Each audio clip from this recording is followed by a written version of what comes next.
Hey folks, David Stewart here. Hope you guys are having a fantastic day. It's time for the Boomer Hate 2024 version, Boomer Hate Redux. I shot a video a couple years ago called Boomer Hate that was a pretty gentle treatment of boomers. Like, this is why the younger generations dislike boomers, why they hate them, and how that is, at least when we're talking about the entire cohort, earned in a lot of different ways. Now, I say it's gentle because I point out not all boomers, right? My parents are baby boomers. They were great, right? Most of you had great parents. In fact, most baby boomers are not bad. However, because it's such a large cohort, there's more bad than any other cohort just because the cohort is larger. And there's a larger percentage of baby boomers who have bad behavior. There was a book that came out called A Generation of Sociopaths. And the idea was that if we're looking at it as a group, its actions and its policies as a body politic have been the equivalent of a bunch of sociopaths, maybe because of a high concentration of sociopaths in the boomer population. But anyway, that video, which I shot a couple of years ago, got a lot of interesting comments because while I treated the boomers very gently, they rushed into the comments to give the most stereotypical responses that were possible, almost like a parody. And I would say they're a parody, except every time the discussion of baby boomers comes up, these people will leap into the comment section or like the Twitter replies with the most basic boomerisms you can imagine, including calling people like buttercups and snowflakes or whatever else they want to call people who are pointing out bad boomer behavior. The big difference I noticed between, say, millennials complaining about baby boomers and baby boomers complaining about the parents who they hated as well as the children who they hated is that the millennials are talking about specific behaviors by baby boomers that they didn't like. The boomer behaviors, the boomer policies are bad. They're talking about bad behavior. Whereas the boomers, when they are talking about any other generation, it's that they are bad. Like, they are a bad person. And any situation that arises from them is the result of them being bad. You're poor because you're bad. My parents were whatever because they were bad, right? It's the only generation I can think of, not that I have an experience of like hundreds of generations, I'm not a vampire, but, you know, surveying general literature and history, I don't see too many generations that hated both their parents and their children. That's a unique baby boomer trait, to try to get as much from your parents as possible and then to leave your children nothing, at least when we're talking about the large group. So one of the things that happened with that video is people rushed in to be completely stereotypical. There's a bunch of little stereotypes there. One of them is the complete inability to separate oneself from one's group. This may be like an IQ breakpoint thing. I don't know. I made a video about that a while back. But there's an idea that you are an individual and you have free will and you do things, and your destiny as an individual is not the result of your membership in a group. Rather, the group is the aggregate of all the individuals in it doing things, so it flows in the other direction. So when we say the group of baby boomers is sociopathic, we're talking about what emerges from the generation of baby boomers. Well, I'm a baby boomer and I'm good. That's great. That doesn't mean anything, right? Your individual choices are not indicative of you being bad, right? Your good choices, you're not bad because other people in your cohort are bad. And we understand this, right? Like, nobody would think your black friend is more likely to be a criminal, right? You judge him as an individual because he's your friend and you know him. So, like, FBI crime statistics don't automatically compute to a bunch of individuals being worse or being indicative of some general trend in a group. Most people understand this difference, but for whatever reason, baby boomers become personally offended when you point out bad baby boomer behavior. And like I said, the response is to insult the other person when you point out specific bad behavior and to indicate that their life is worse because they are bad. Now, meanwhile, they're saying this to their children, right? It's like, you lazy, entitled millennials. It's like, who raised them? It's like, oh, well, I did. It's like, if they're lazy, entitled, materialistic, you raised them to be that way. So ought you to have a little bit of responsibility for that outcome. Now, less people accuse me of being completely like, favoring my own people. No one that I know of has been as hard on my generation as I have. And what's really interesting is that my responses to the essays that I write about Generation Y, or the whole book Afterglow Generation Y, do I have a copy handy? I don't. Okay, you can. I'll link it, right? Afterglow Generation Y. It's a bunch of fiction stories kind of describing the experience of people born in the 1980s. All the people of my generation, they don't respond by like with any kind of offense when I point out that like Gen Y needs to get over their nostalgia. They're clinically nostalgic. They're crippled by consumerism and collecting garbage. They don't get offended by that. They look at that and be like, hey, you're right. Maybe I need to fix that. Or like, I'm working on fixing that. I see that on myself, right? There's like this cathartic sort of interaction there because you're recognizing your faults and you're taking responsibility for the things that you, not just the things that you've inherited, but the things that you've embraced as yourself. And you can reorganize those things. You can change your priorities. You can change what you can do. You can change a lot of things about yourself. And so people born through the 1970s, through the 1990s, they do that a lot, right? They don't view themselves as super special, and that if you say something bad about that generation, you're saying something bad about them. Meanwhile, the baby boomers have been attacking their children for decades at this point, and any amount of pushback, any amount of saying, you know, the baby boomer generation did all of these bad things, is like, oh, you hate an entire generation. The funniest one I saw was like, that's not biblical. It's like, I don't know which Bible you read, but I read a Bible where God let the Israelites wander around in the desert for decades so that an entire generation would die off.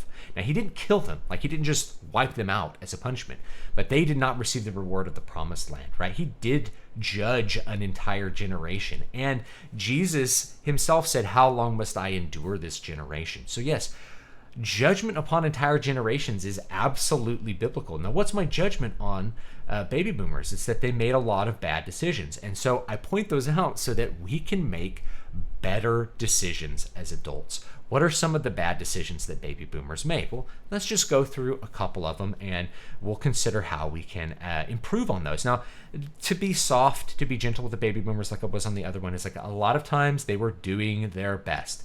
They were doing what authority told them to do, but in many cases they weren't. They were pursuing their own interests. So that's the number one thing, is that if you have children, you have to think about what is in my children's interest. And I will say this about the Gen X, Gen Y, even 1990s parents that have children, is like they are all about their children. And I'm including myself in that because I'm all about my children. You know, we're super involved in school, or we homeschool. You know, you're just really involved in your children's lives. You care about their emotional health. You care about their happiness. You care about their good nutrition and things like that. So when I see the way my generation looks at the kids, I see that as kind of a response to the way we grew up. If you're born in the 1970s, chances are you were a latchkey kid. And I was a latchkey kid born in the 80s for a while. If you don't know what that is, it's basically you went home and you were by yourself because mom and dad were at work. And why did mom go to work? Well, she went to work so that the family could have more money, right? Now, for most people, it's like, well, yeah, the family needs money. But when we look at the expense of things, you know, back then, we kind of realized that most families didn't need as much money as mom and dad both needing to work. It wasn't like an impoverished thing, though some people experienced that. But a lot of us in the middle class were, mom wanted a bigger house, dad wanted more cars, wanted newer stuff, better stuff. And there's nothing wrong with wanting good stuff either, but it's what you sacrifice to get there. So we had latchkey kids. If you were born in the 80s or 90s, chances are you were a daycare kid. You were put into daycare where your parents paid for someone else to watch you and raise you for several hours, either before or after school. You know, I went to school at like 8 a.m. and I got off from daycare at like 6 o'clock at night. And then I had to go home and do homework. Or go to soccer practice, right? Like my schedule was totally booked. And I see a lot of Gen Z kids who I taught as a teacher, and they had an even crazier amount of scheduling that was done for them. But my point being that, like, how can we do better as parents? Well, we don't shovel off the responsibility of being parents. We don't put our kids in front of the TV and let that raise them so that we can do something else with our free time. We don't let our kids go home alone where they can just be alone and make their own sandwich. Now it's like, oh, they learned independence from that. Well, learning independence because you have to is a little bit different than learning independence because you have a goal to pursue in your life. Those are different things, right? But chances are you just make a sandwich, watch TV. I know I did that many afternoons as like a high schooler, right? Get a snack, watch TV, goof off, be by yourself. So we want to do that a little bit better. We don't want to put our kids in daycare where they are at the mercy of somebody who doesn't really care about them, potentially. And we want to be fully involved in the raising and the rearing of our children so we know their emotional lives. We really know them well, and we can respond to them, give them what they need out of life. Baby boomers also tended to do things like take out home equity loans. This was a big thing in the early 2000s that everybody's just kind of forgetting. Is like they would take out a loan, they'd be ahead on their mortgage, right? And so they'd take out $100,000. They'd add $100,000 onto their mortgage and take that out and go on vacations or buy boats or do different things because the value of their home was exploding. They're like, whoa, I bought this house for $25,000 in 1979. Now it's worth $325,000, and I'll just take out a $100,000 home equity loan and do stuff with it. I'll remodel the house, build a new kitchen, I'll buy an RV. This was a super common thing in the 2000s. Nowadays, because economic times are a little bit stiffer, no one would ever consider doing this because being so far ahead on your home loan and watching the value of your home go up so much that you could take a loan out on the equity is like bizarro land. That's like another planet. Most people are just barely scraping by to get a 30-year payment in on a $500,000 house that was, $80,000 back in the 80s or something like that.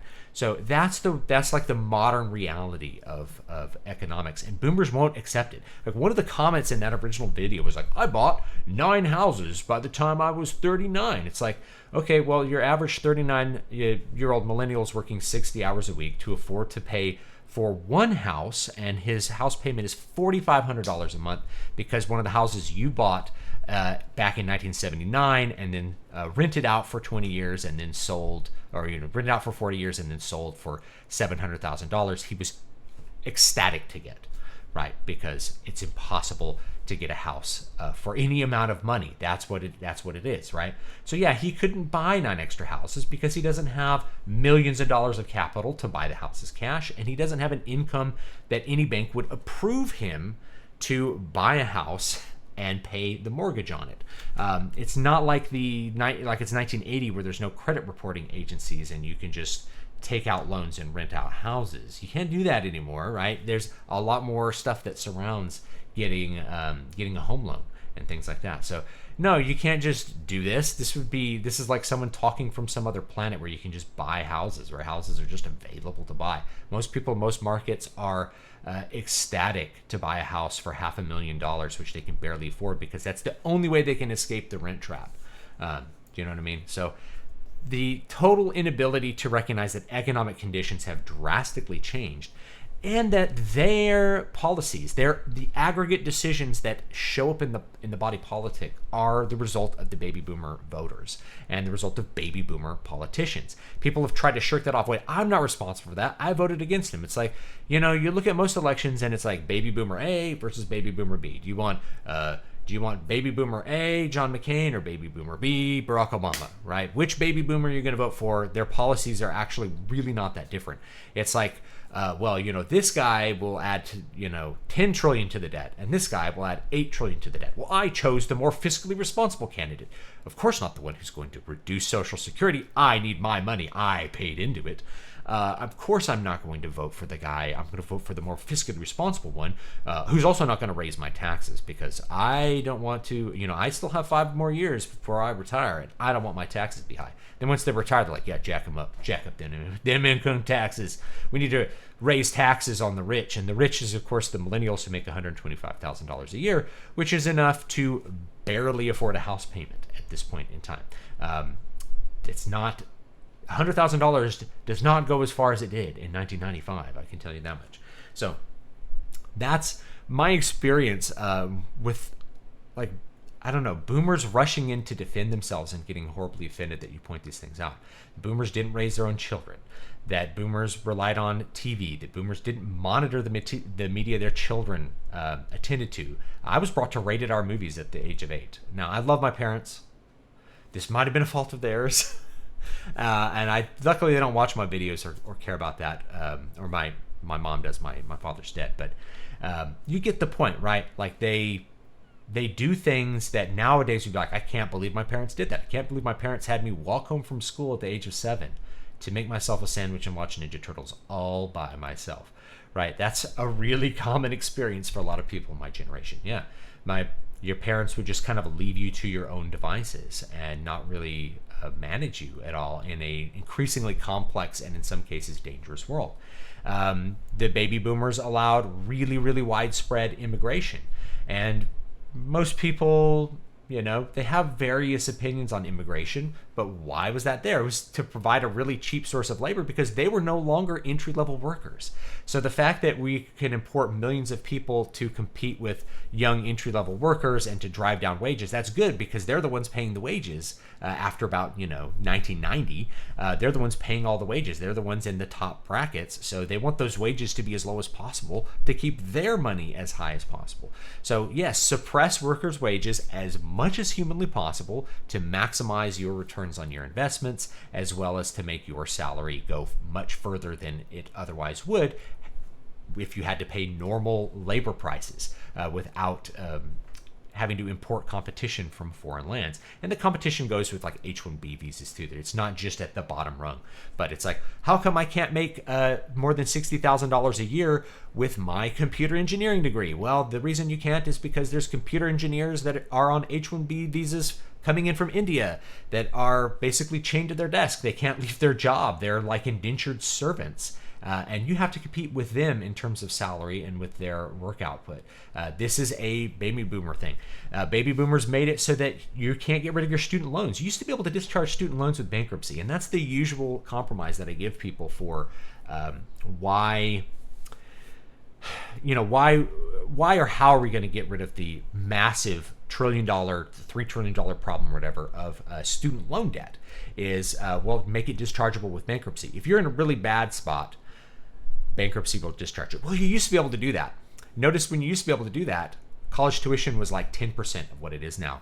As soon as you couldn't discharge student loan debt, what started happening? Well, college tuition started going up and up. I've worked at a university and at a junior college at different points in time as an instructor, as a teacher, not just like, I don't know, mopping floors, though I would be happy to mop floors. I don't believe mopping floors is at all beneath me.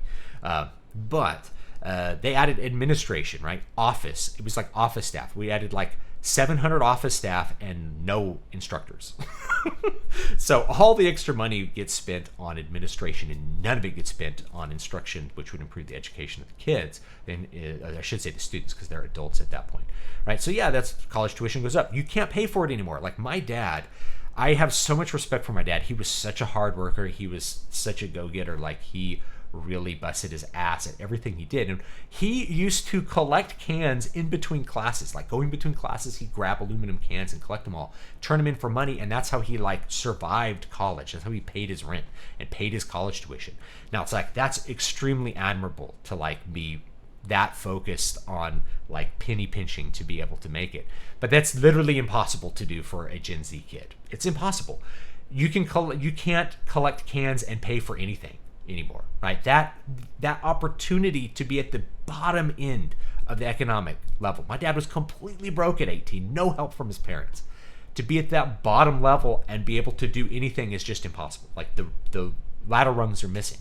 And that's not that like the Gen Z kid is lazy. He can't collect enough cans to pay tuition. That's not his fault, right? That's because tuition's gone up. So yeah, back in 2005, they made it so that your student loans can't get discharged with bankruptcy. Why does that matter for younger generations? Well, who's collecting all of that interest on that usury loan? And it is usury because it's not based on a thing, right? You can't surrender your college degree and discharge your debt the way you can with a mortgage or a car loan or even a business loan. You can't do that.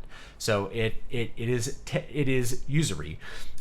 But they're benefiting off of that usury. Now, if you are of the Catholic persuasion, you ought to know that usury is a sin.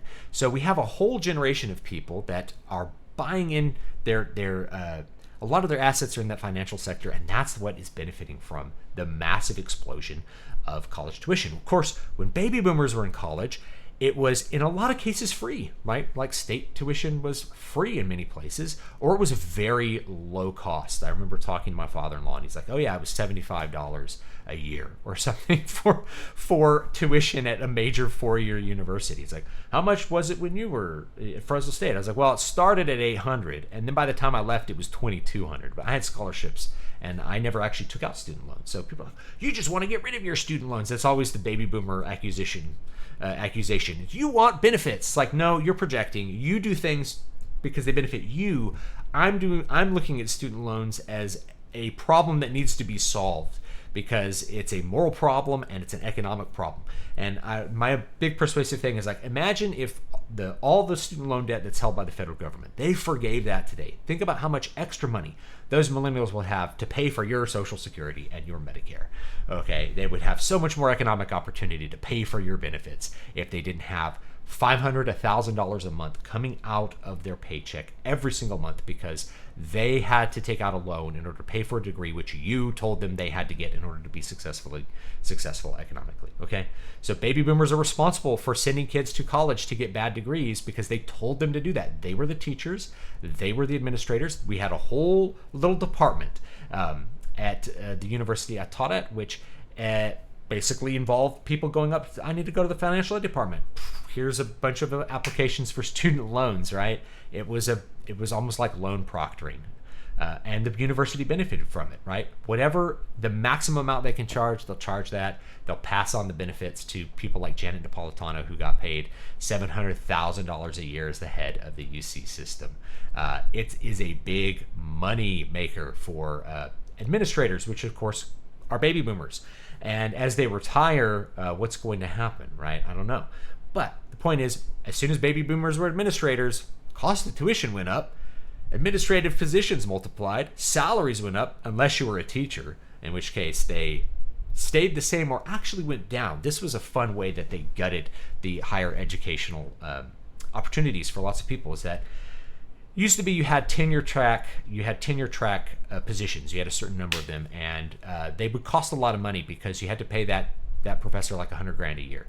This is back in the early 2000s when $100,000 a year was a sizable salary for a teacher.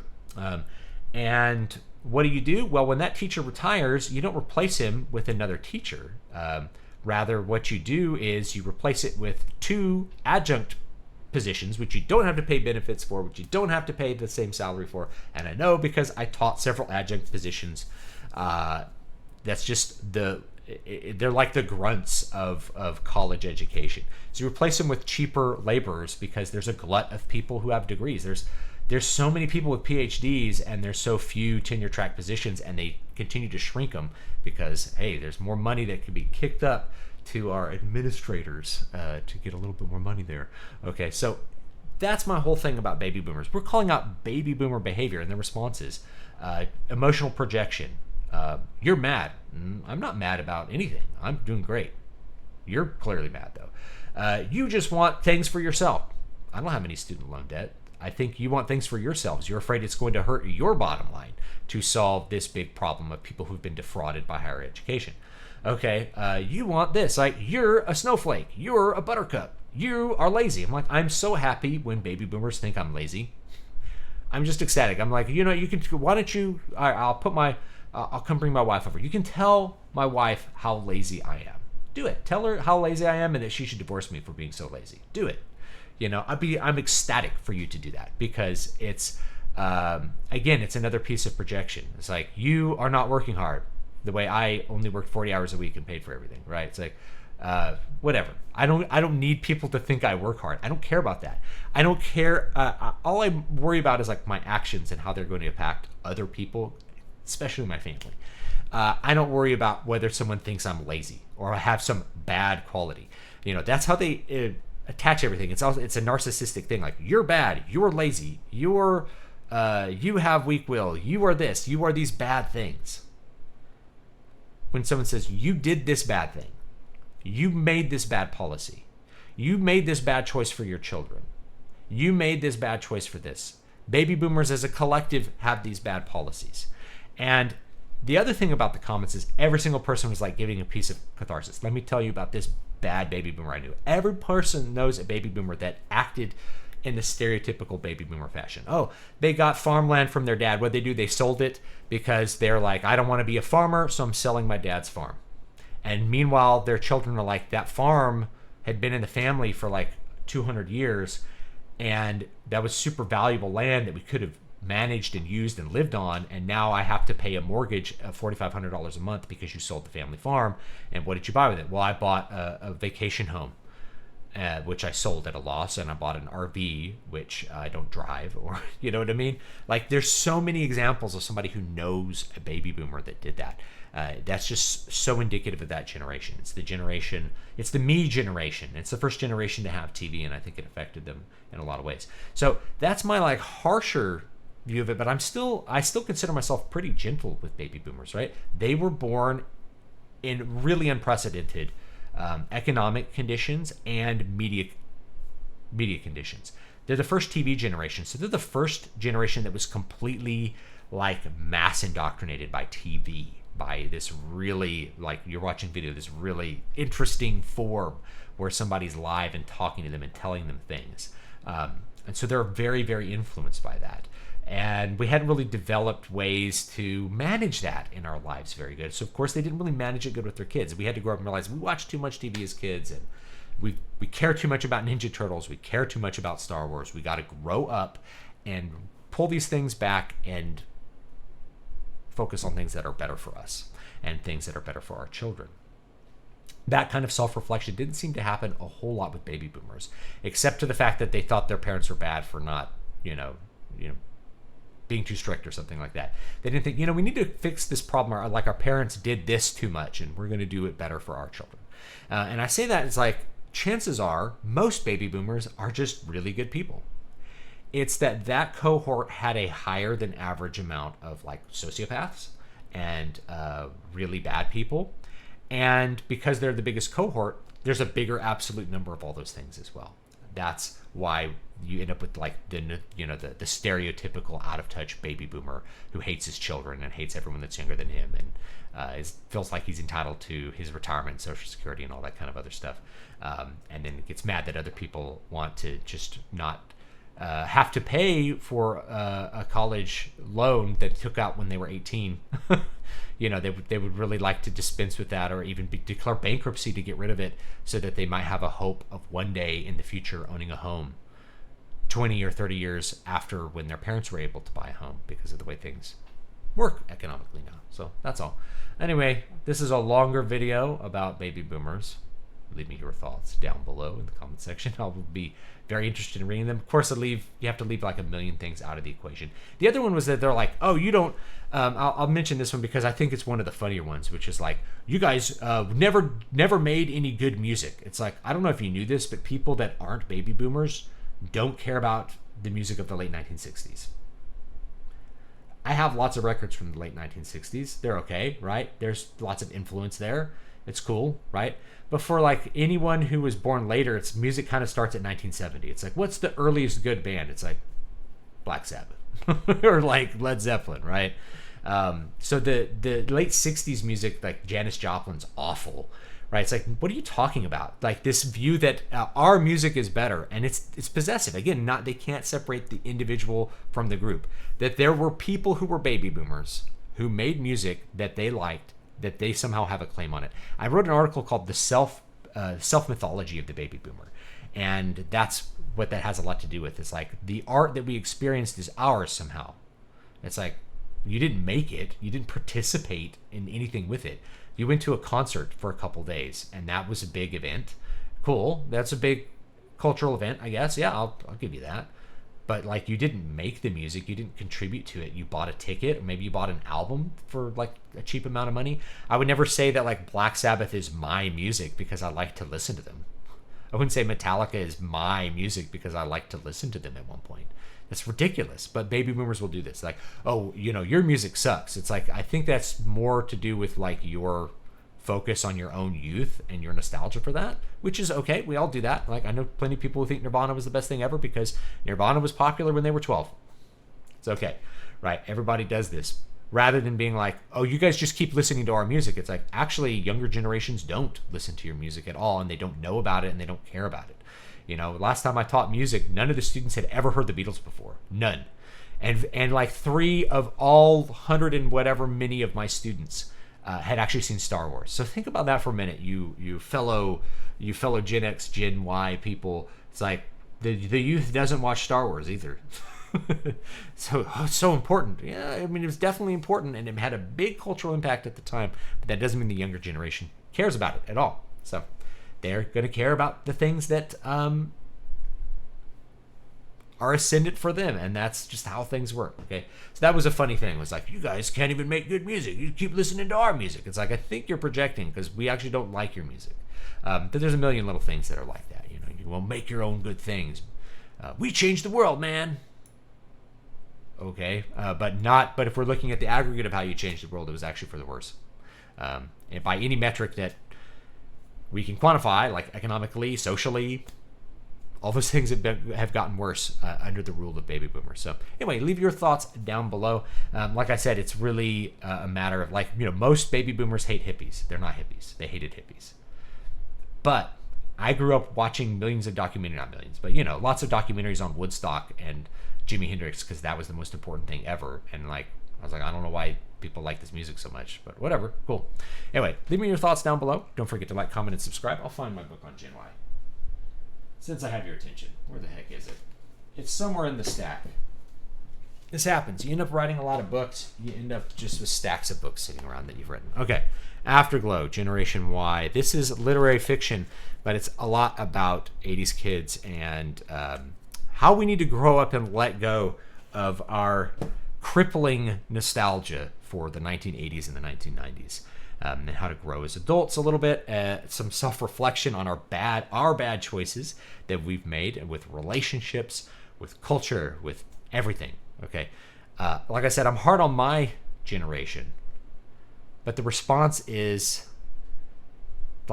to be good about it. Oh, I remember how good that was, and yes, I need to grow. Whereas a baby boomer, if I were to say that, they'd be like, this young whippersnapper is stupid. I hate him. He's lazy. I'm bad. I'm bad because I'm not a baby boomer, guys. That's how it is. So anyway, leave me your comments down below about how I'm bad because I'm not a baby boomer. See you next time.